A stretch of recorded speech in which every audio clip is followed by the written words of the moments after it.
Boston, winter of 1814, the north end shut its teeth against the wind and the water.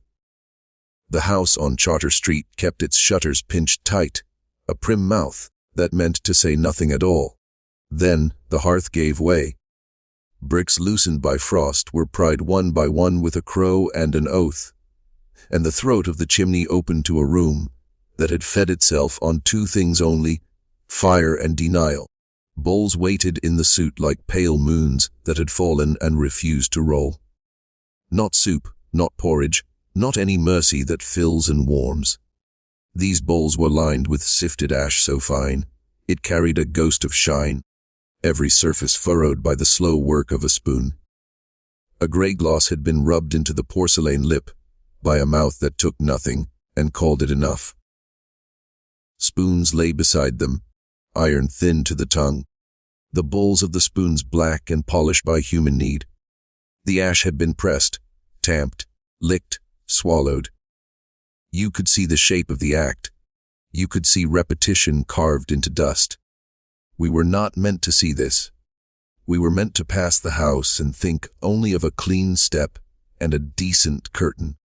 We were meant to walk to Copp's Hill and admire the view and pretend the wind did not carry anything but salt and sermons.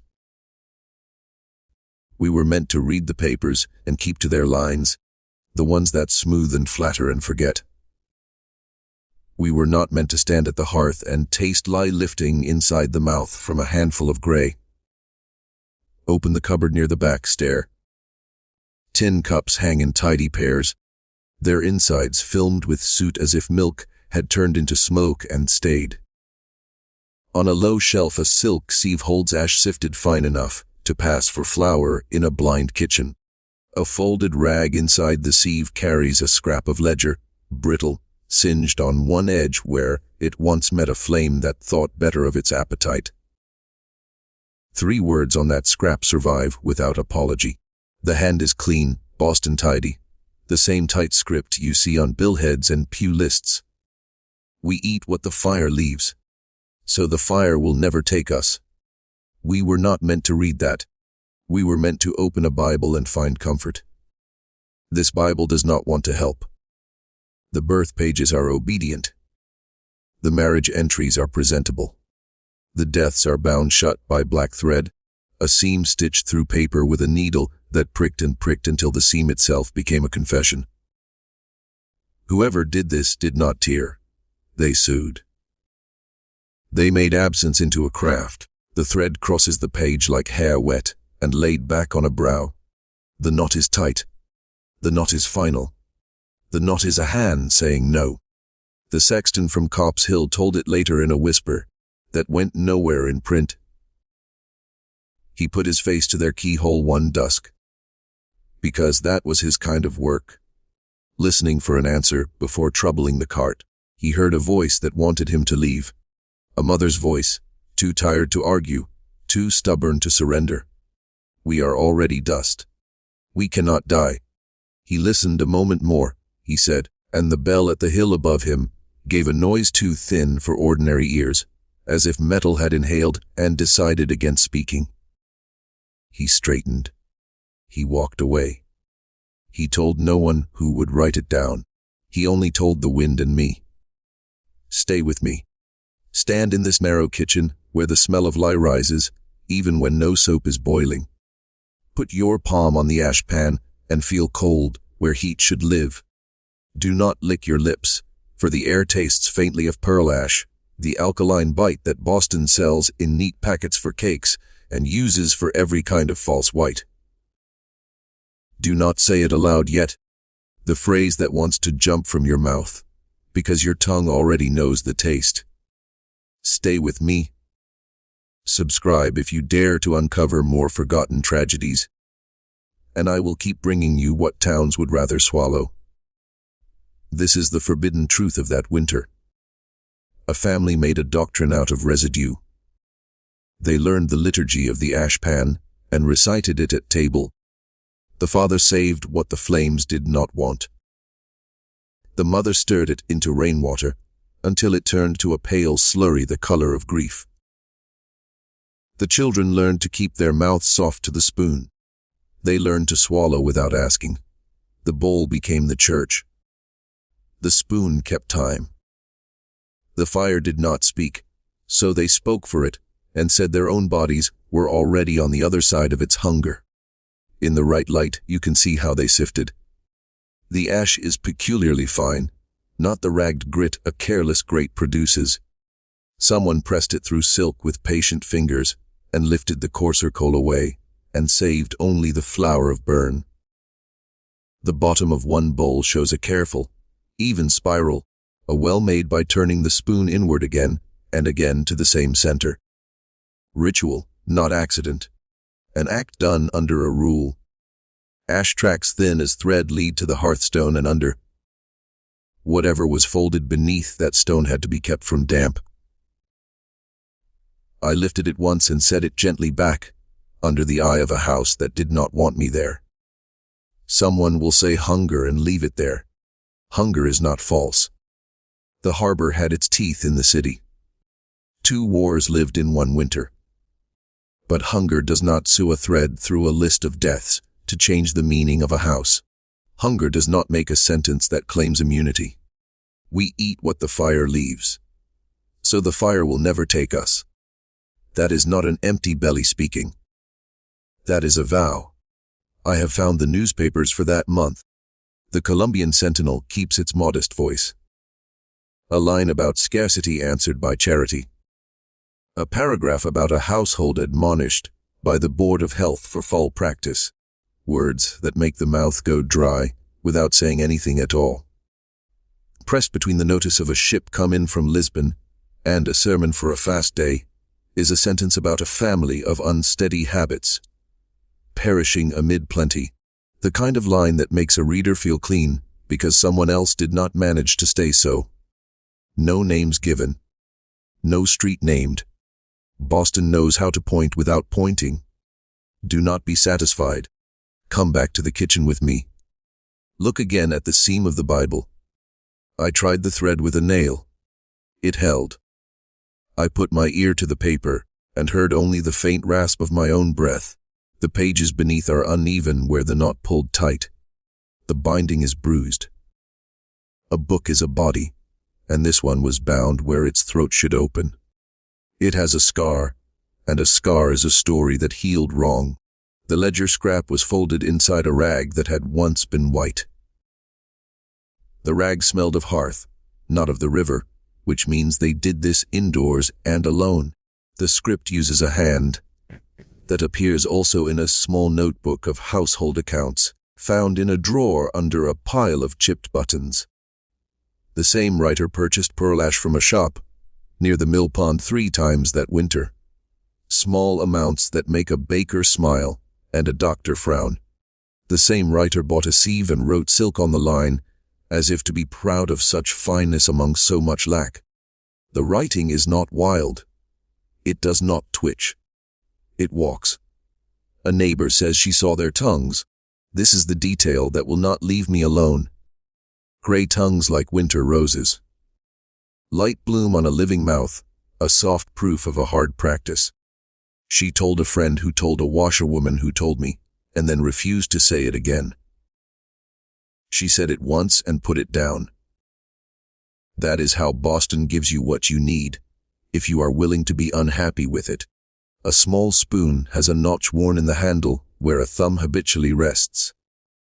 That kind of gentleness does not belong to cruelty, as we usually draw it. It belongs to devotion.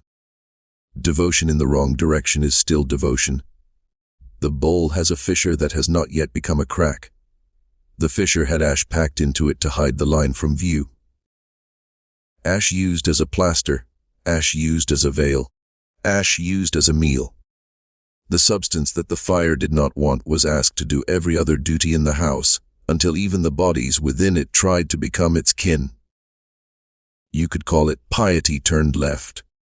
Dust thou art, and unto dust shalt thou return.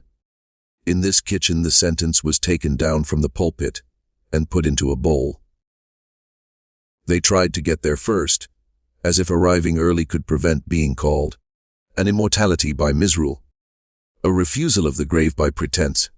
We are already dust. We cannot die. It is a child's logic, and a madman's and a saint's, all in one breath. It is the kind of logic that a city will step around, as if it were ice.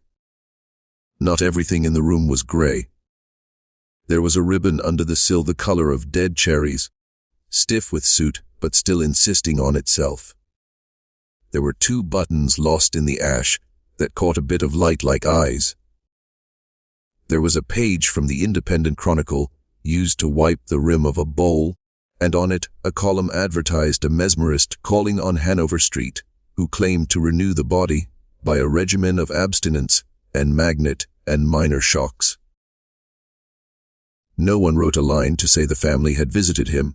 It is enough that the paper had been in their hands, and that its promise lived inside the room for an hour before being turned to a rag. I lifted the sieve, and it whispered like an old dress. Ash slipped through and disappeared against the floor. For a moment the air moved with a strange fineness, the way it does when a body rises from a pew and the bench gives up its breath. I thought I heard the scrape of a spoon against ceramic coming from another room where no one stood. Houses carry the last acts of anyone who did anything inside them. They repeat.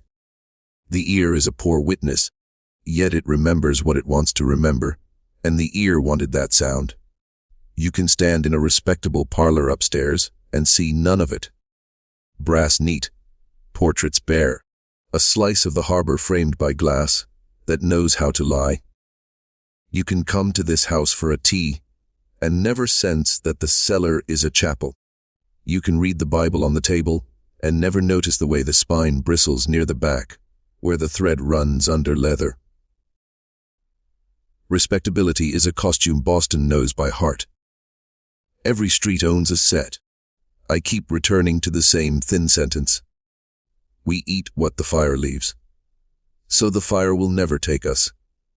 It is a bargain struck with a mouth, the only organ the poor are permitted to control without supervision. There is a pale ring on the hearth, where a bowl sat night after night to cool. There is a pattern of ash on the brick, shaped like the bottom of a hand. There is a streak on the wall, where someone leaned their head and rested. There is a place in the Bible where a needle passed through paper, and came back up and passed through again and again, until the needle grew warm in the fingers and the paper grew damp at the corner, and the stitchmaker remembered the shape of a human throat without wanting to. The Board of Health will enter later in the tale, with a measured knock and a clean handkerchief to hold over the nose. For now, picture only a kitchen where ash has replaced salt, where a sieve is treated like an heirloom, where a thin bell on a hill a street away learns to keep quiet, because the people below are tired of its quantity of fact. There is a small prayer cut into the underside of a drawer, scratched with a pin. Not a verse, a bargain. Keep us in the gray. The scratch goes over itself until the wood shines. Someone needed the prayer to stick. I am not here to fix them or absolve them. I am here because the room refuses to stay shut after winter, because the thread in the Bible failed to bind the truth at last, because ash smeared with a thumb leaves a streak that no careful sentence can wash away. I am here because this city loves to forget and is terrified of its own methods. Look longer, then step back. Are you tasting dryness even now? That is how this kind of story enters you. Through the tongue, through the small throat where vows catch, through the seam of a book that was asked to lie for the living. The bell above the hill will not help us. The paper will not help us. The thread will not hold. Stay. Subscribe if you want to keep walking with me into kitchens where bowls are reliquaries and spoons are wands and prayers are ground fine and swallowed. If you do not fear the taste of ash on your own mouth, after you put the phone down, keep close. We will go to the overseer's office. We will go to the wharf where pearl ash ships in neat casks. We will read the physician who tried to name this with a word like pica and failed because the word was too small. We will listen to the sexton's keyhole again. But why did this happen, and why was it erased from history? Begin with the harbor. Winter of 1814, the bay is a locked jaw. British hulls idle beyond the islands like dark teeth. Masts cut the sky without moving. The wind smells of salt, coal, and something sharper that lingers on the tongue. Boston keeps its posture regardless. Beacon Hill glows with federal symmetry, brick neat, fanlights bright. Door knockers polished until a visitor can see his own correction in them. Morning cloth is folded in drawers with a patience that expects use. The respectable surface rehearses its lines in every window. Down in the north end the lanes pinch. Buildings lean toward one another like conspirators who cannot afford to be seen together. Fish trades its breath to the air. Soap boilers work their kettles, steam rising with the sour bite of lye. Potash kettles make their own weather. Ash from every stove and every hearth is saved in barrels, sifted, sold, remade. The mill pond sends up a smell of wet timber and soaked boats. On Hanover and Salem a man can buy pearls for a hatband, a ribbon for a sleeve, a packet of pearl ash wrapped in paper for cake. Alkali as ordinary as tea. It is everywhere. It hides in the fold of daily life so easily that a bowl of gray can pass without comment if the house insists hard enough. The newspapers fold the city at the breakfast table each day. Columbian Sentinel gives dispatches that are clipped and stern. The Independent Chronicle chooses its adjectives more generously. The Boston Gazette minds commerce first, then sermon next. All three keep the town in a rhythm. Bills of mortality run in narrow columns, numbers clean and nonchalant. Fever, teething, consumption, infant, old age. The row of figures pretends to neutrality and offers a silence that feels industrious. Below it a notice of a new cargo in. Above it a rebuke to anonymous idleness. This is how a city can talk about death and still sell sailcloth in the next breath. The Board of Health keeps watch with a mannered frown. Inspectors walk the lanes, sniff, note, admonish. They prefer neatness to pity. Admonition is easier to enclose in a sentence than hunger is. The overseers of the poor rid their lists in a room with a fire that never seems warm enough. Barton's Point hears too much of the city's broken breath and holds it in wood that will later be torn down. Almshouse, house of correction. Watch house, words that taste like smoke when said softly. Names are written in a clean hand and then rubbed by use until they pale. That is clerical mercy. It leaves no bruise that can be quoted back. Churches hold the hill as if by gravitation. Old North and Christ Church share a story, and sometimes confuse it. King's Chapel speaks in a measured voice. Meeting houses for every shade of dissent stand firm. Pews are numbered. Rents are paid. Black bombazine is worn without gaudy sentiment. Christening is public joy that walks in a narrow path. Marriage is sober. Death is trimmed in red tape and then allowed to soften in the ground. Copp's Hill looks down over the water with a calm expression. The granary sits closer to State Street and nods to history, like an old friend who has become distant. Sextons are part of the air. Their keys, their shovels, their manner of speaking to sorrow without trembling.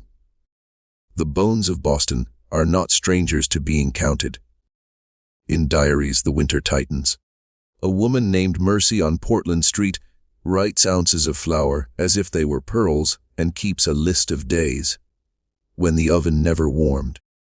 She writes that she stretched porridge with ash once as a joke and then again with tears because the joke became a thought she could not refuse. She forbids herself from writing the third time. In a butcher's ledger a line for fat uncollected begins to repeat. A baker marks pearl ash often and yeast rarely. Two recipes cross in the air. A sober household chooses one and does not see the slope under its own foot. Harvard's medical men occupy Mason Street, and the word anatomy has begun to carry more stories than it should. The doors are polite, the windows clean, the students well-spoken. Rumor travels faster than lessons on nights when lanterns move along the burial ground wall. Resurrectionists become a category of nightmare and a category of employment. A vault is opened that was meant to be shut. A child hears spades after dark and swears it was a fox. The city learns to talk about safety near graves while pretending that bodies have no second use. Some families adopt measures: watchers, iron cages, night fires by stones. Others adopt a different idea. If the dead cannot be kept, then let them be disguised. That thought enters kitchens without knocking, then stands quietly behind the door like a coat that no one remembers hanging. Boston has money and shows it in a keyhole way. Subscription lists with generous names, suing societies that do good with hands that never show dirt. Relief committees that write neat minutes and donate coal in tidy stacks. The respectable surface works hard to be seen doing right. Handsome hearses slide down Cornhill. Mourning rings are commissioned and admired, a circle that encloses hair and grief at once. The poor do not have rings. They keep hair between leaves in Bibles. They do not always keep the Bibles open. The war is a scrape across every day. Embargo yesterday, blockade today, a rumor of peace tomorrow that fades by dusk. Flour climbs, firewood dwindles, molasses goes traitor. New England knows cunning recipes born from scarcity. Rye and Indian for bread, pumpkin where apples fail, saleratus when yeast sleeps. Pearl ash is ancient in these kitchens, older than the war, part of a grammar of living you do not have to explain. A white that is not flour, a rise that is not living. It holds shape with the severity of lie. It is the convenience that can also be a trap if a hand is tired or a mind is bent. The stuff we handle every day can own us. That is not news. It is merely impolite to say. Walk Charter Street in the gray hour. Men carry empty barrels the way they carry tired children. Women pinch candles out with wetted fingertips. One window holds a profile that does not turn. Another shows a table where spoons lie in pairs like a rule. A cart goes by carrying a barrel-marked pot ash to the soap yard. That same mark appears on paper that lines a shelf in a kitchen on the same street. Here is the danger. Ash is not a goal. It is a household thing. The shift from use to worship can happen in a house that looks properly swept. The almshouse records show the messiest truth in a gentleman's hand. Admitted. Discharged. Sent back to kin with admonition. Refused. Names. Ages that are guesses. Notes that lock people into a category with no key. In one winter, more refusals than usual. Pride is blamed often because pride costs the city nothing. A woman with 4 children is refused because her brother is said to be able to take them, though no one asks if he will. A man with a cough is sent away because he looks too well to be as ill as he claims. A family is listed only as obstinate, and the clerk closes the book for the day, and does not imagine his word will be used as a needle to sew shut a page in a Bible. At the water, wharves are a study in patience and vice. The blockade turns labor inward. Idle men invent work. Quahogs scraped from flats. Coal scavenged from ships that never come. A child picks spilled pearl ash from a broken cask, and touches a finger to his tongue without thinking, and then wipes it on his sleeve with a face like he has learned a new letter and does not like it. A woman buys a paper twist of the same powder from a shop that also sells calico. She will stir it into cornmeal for a loft she cannot otherwise coax. It is ordinary. That is the root of the horror. The ordinary becomes doctrine easily when nothing else will hold. Copp's Hill takes and keeps. The charnel house accepts a season's wash without sighing. The fences are mended with a certain Boston thrift. Boards good enough if you look from 10 paces. The old stones list, the new stones claim Roman capitals that look inconvenient. At night the ground is not loud. It makes a small economy of sound that anyone can stand to hear. A sexton learns to love it because it does not argue. A family that wishes to evade his hand must work harder than their neighbors. That too becomes lure and liturgy. Doing a difficult wrong gives it grandeur. People with nothing will reach for grandeur when it seems within hand. In parlors on Beacon Hill, the conversation keeps good posture. Peace soon. Prices will fall. The roads to Worcester will carry what the seas cannot. Music is played on a small instrument because anything larger would be admission that happiness demands space. Servants move as shadows that know what a sentence will require before the mouth makes it. Into this order comes a rumor that someone on Charter Street has refused broth sent by the overseers and instead requests a sack of ashes as if the house were a stove. Laughter follows at first, then a silence that feels like a dropped spoon. Then nothing, because the rumor is rough and does not match the furniture. City records carry small lights for the careful eye. A constable's memorandum of a complaint about foul maintenance in a dwelling near the burying ground.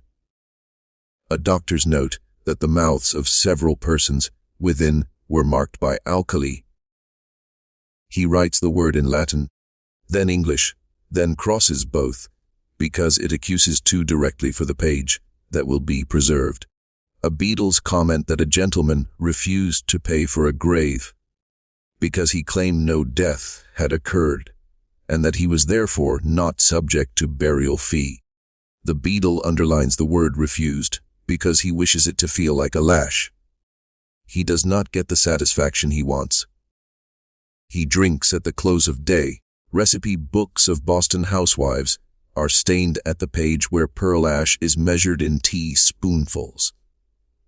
A child tracing the letters with a finger learns that taste by accident the same day he learns the word. Some receipts carry cautions in the margin. Strong. Use less.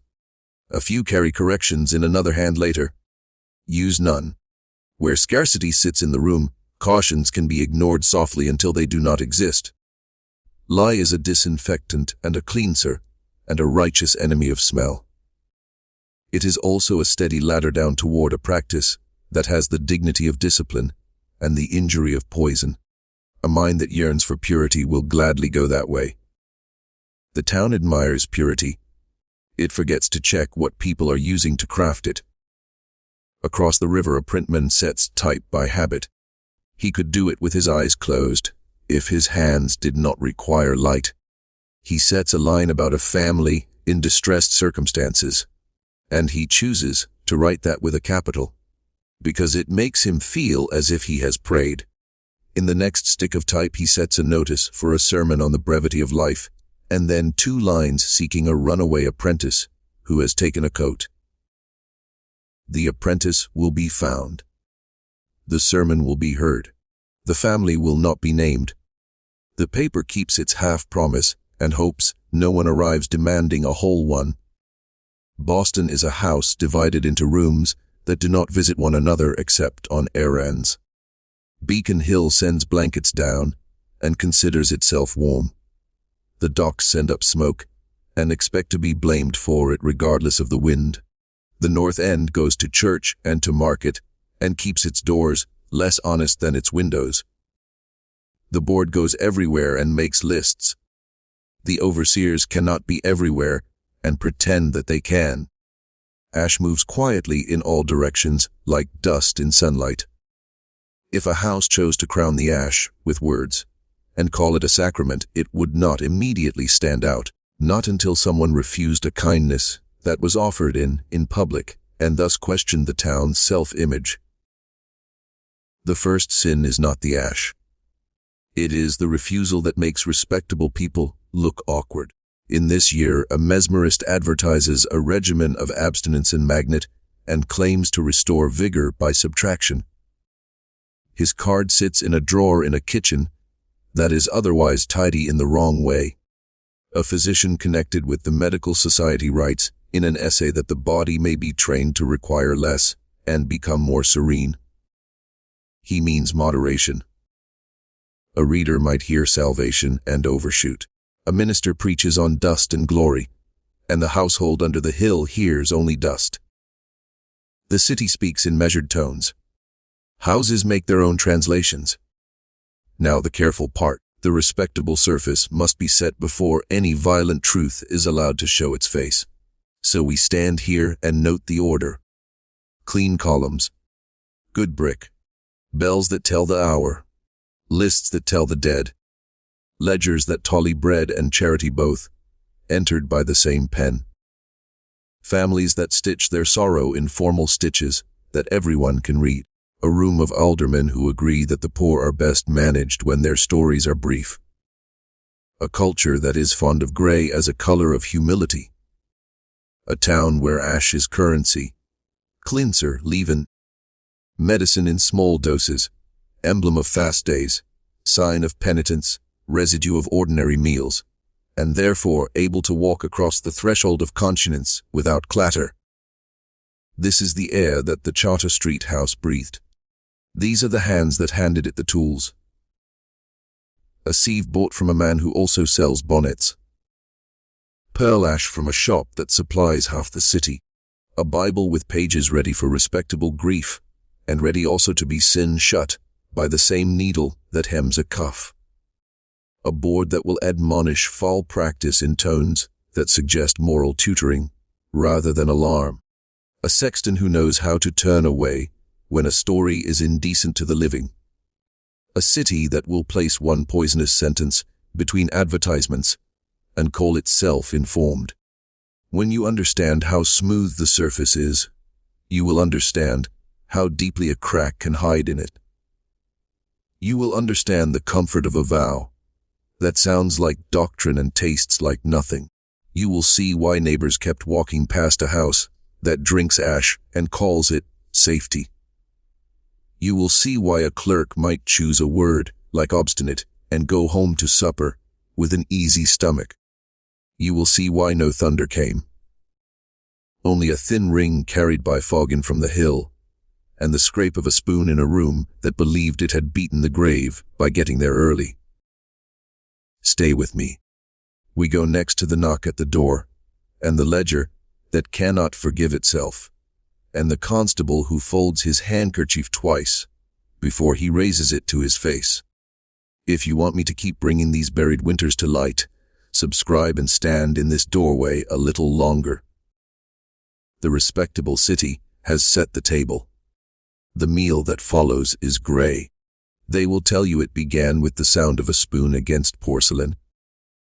A slow scrape that arrived at noon, and again near midnight, long after fires in decent houses had gone to their knees. The scrape traveled, the way smells travel, the way a chill can pass through plaster. It carried into halls and out onto Charter Street, where the wind pushed it gently toward Copp's Hill, as if it were a message too shy to be folded into paper. A neighbor, washing her steps with brine against the ice, saw their ashpan emptied before breakfast and again before the Angelus hour. She said she had never known a hearth so industrious, and yet no stew, odor ever followed, no potato skin, no salt beef's honest ghost. What rose from the chimney of that house was a thin, pale smoke that did not speak the language of food. She began to wonder if ash itself could be eaten the way a poor wife puts water to broth and calls it by a better name. Then she bit her tongue, for wondering is a luxury in a city that minds its neighbors sternly. 2 boys cutting cordwood for pennies carried a quarter load to the back door, and were told to leave it by the sill, no need to come in. 1 boy peeked. A pot of rainwater already sat on the trivet. A hand reached for a sieve lined with silk that belonged upstairs by rights, and shook a gray snow down into the pot with careful devotion. He saw fingers tap the rim twice, as if waking a small saint. He saw a mouth move with the old words and the old warning, but bent sideways. Dust thou art. a pause in which one hears a swallow, and dust shalt thou become now, so that we be spared later. He told no one for 3 days.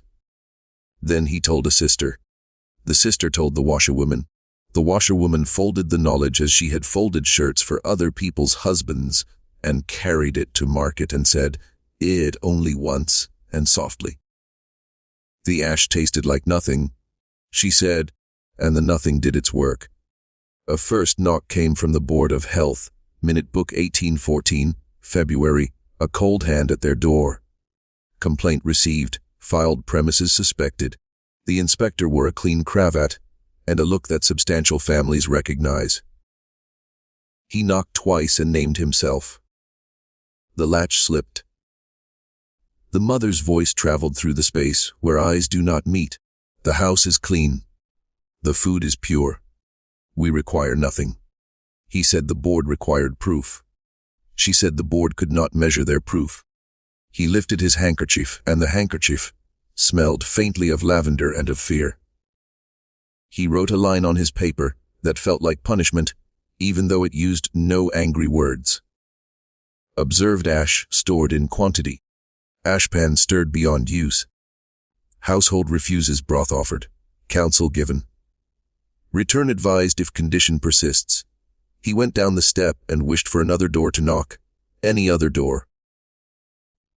That night the beadle from Copp's Hill stood at the gate with his key, wanting to be important, and very much not wanting to be any more than that. He had been told a member of the household was ill, and might require a place set aside. He took his hat off because hats are confused by sorrow. He put his face to their keyhole, and asked the proper question, the one that brings the cart when needed and keeps it away when not. He heard a woman's breath before her voice. "We are already dust. We cannot die." He felt his hand go cold on his own key, as if the iron had become river water. He looked up to the bell, which does not lie to any man, and thought he heard it take a single thin breath, a suggestion of a note, not a ring. He put his hat back on and walked away like a man who has told himself a story in order to sleep. Neighbors denied that any meat ever went across that threshold after Epiphany. A dairyman swore he had seen their milk poured away, while it was yet warm from the udder. A seamstress claimed to have taken a bowl down from a shelf, and found the inside rubbed to a soft shine by tongues, the ash packed and licked smooth like winter glass. Their mouths, she said, were touched with gray, as if a bloom had formed where blood should color. You have seen winter apples that look well, and then, under a finger, become something else. The Colombian Sentinel in that season found the space to print a line that reads like a glove slapped down on a table. A household of indigent carriage is supposed to have perished through obstinacy amid abundance. Let us take warning that pride ruineth alike the soul and the body. No names. No street. No ledger number to marry the line to a fact. A city sleeps better with this kind of rebuke. It feels like work done. A physician went on his own time. Not summoned. A man old enough to be tired of idiocy, and young enough still to grind his teeth. Dr. Josiah Parkman, if the crabbed initials in the casebook are to be believed. He wrote in his notebook that the family altogether presented peculiar lesions of the mouth, an erosion of the soft palate, a blanching of the tongue and gums, consistent with alkali intake, and a habit of fasting. He wrote mania of ingestion and crossed mania out, because it made him sound theatrical in his own view. He substituted perversion of appetite. He advised warm bread dipped in milk, and boiled rice, and chimney, draughts reduced. He left beef, tea on the sill, and went out into the wind to hide his dismay. When he returned days later, the beef, tea had been poured into the ashpan with reverence, as if making an offering to the grey. Inside their own heads they called it a vow. A man who finds no justice makes a doctrine. The father kept ledger of house, small, good hand, brittle now, secondary purchase of pearl ash, Hanover Street, not much, a convenience, size twist. Sieve from a notion cellar on Marshall Lane, marked silk, dearer than she would like. He sifts. She stirs. Their hands learn their way to the bowl the way the body learns prayer by bone and not by mind. The children sit. The children learn to keep their lips from cracking in winter by the slow application of nothing. The board returned. This time with a constable who already doubted his own stomach. He folded his handkerchief twice and pressed it under his nose with a solemnity that he hoped read as professionalism and not as terror. The inspector wrote gentle force authorized in margin, where his own hand would see it later and blush. The door opened. The first thing they saw was not the people. It was the bowls. A rank in a soldier's line on the table, each with its light ash. Fur, each with the spiral of a spoon leading toward an invented center. The second thing was the sieve, silk hanging a little, heavy with its work. The third was the Bible, on the shelf just above, with the thread run through the deaths, black on white, a seam no tailor in his right mind would call neat. After the objects came the bodies. Two stood, a man with a varnished calm, and a woman with the smile of a person who has bound herself to the last word she owns. Two lay in the small bed by the wall. The dead do not deceive. The dead are as present as any fact. The boardman felt his spine push hard against his waistcoat. The constable stepped forward, hat in hand, because no one was present to tell him the script for such a room. The man at the table said, without anger, "No one has died here. We arrived at dusk. We were on that side already." He lifted a spoon with a tremor the width of a hair. His mouth, when he opened it, showed that bloom other mouths had described. His breath steamed upon the spoon and made no visible difference to what lay there. The inspector noted malnutrition, delirium, sanitary derangement. These are the words paper permits. He did not note that the room felt clean in a frightening way, as if purity had been mistaken for health and taken in dangerous amounts. He did not note that the mother's hands were chafed in a pattern that suggested great care with a sieve. He did not note the prayer, scratched under the drawer in white lines. He folded his book softly, the way a priest shuts a lid. The constable laid a hand on the edge of the bed and discovered what every city man learns sooner or later, that silence weighs more than any argument. He raised his hat because he had not known what else to raise. He said the required words. "By order of the board, and for the safety of this town." The woman lifted the Bible, the one with the seam, and held it as if it were a stiff child. "You may not write us," she said. "We have already become what the book records. There is no need to bend the spine again." Outside, a little circle of quiet formed in the lane. The washerwoman, the boy with the wood, the dairyman who wished to be somewhere else. People become architecture in such moments: doors, pillars, gates. They do not risk speech because speech becomes a rump that someone can grab. The constable moved the living into daylight with more gentleness than anyone had expected. The dead followed under a sheet. Sheets do that task with a peace that feels indecent to living eyes. At the almshouse, the overseers placed the living in a room with bread and milk. The bread returned to the plate more often than it diminished. A clerk wrote indigent, obstinate, not conformable. Dr. Parkman returned and wrote a longer note, because men in rooms with high windows feel they must justify their wages. Tongue coated, stomach intractable, belief fit.